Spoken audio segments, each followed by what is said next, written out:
At dahil nga Halloween, syempre, magpapahuli ba tayo sa work namin? Meron kaming pa-treat and trunk.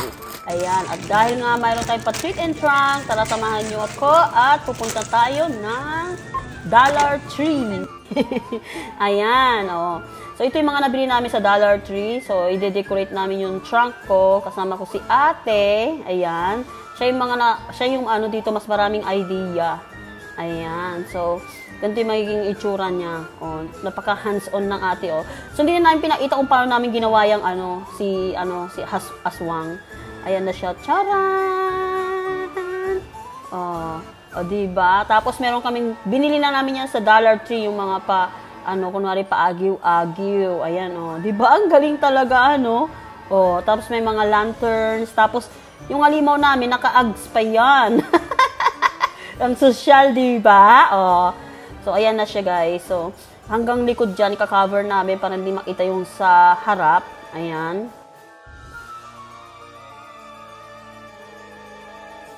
Ready na! So, ito yung mga candies natin. Ito yung mga ipamibigay natin for the treat or trunk doon sa aking work. Ayan. So, ito na siya, guys. At medyo mahangin-hangin today. Malamig at mahangin na dito sa Wisconsin. So, dahil nga malamig, pinasok ko muna siya. So, ito na. Look at that. Oh.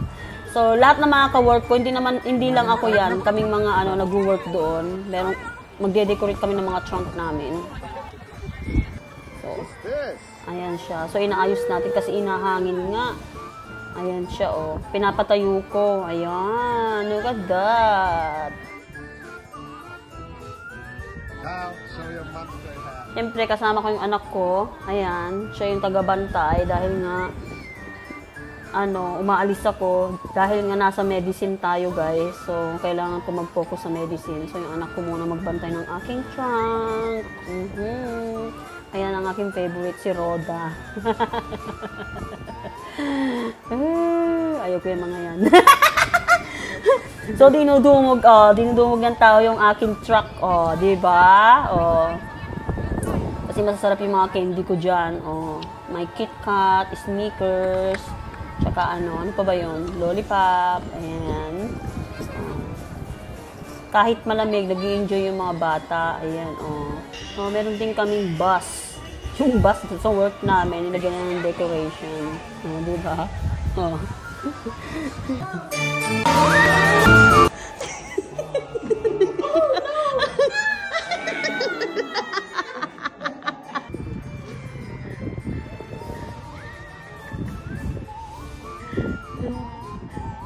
At ayun nga, tapos na ang treat or trunk. Gabi na, ang ganda, binuksan ko yung mga lights, mga candles sa gabi. Napaka-colorful. Ang ganda ng pagka-decorate namin. Worth it.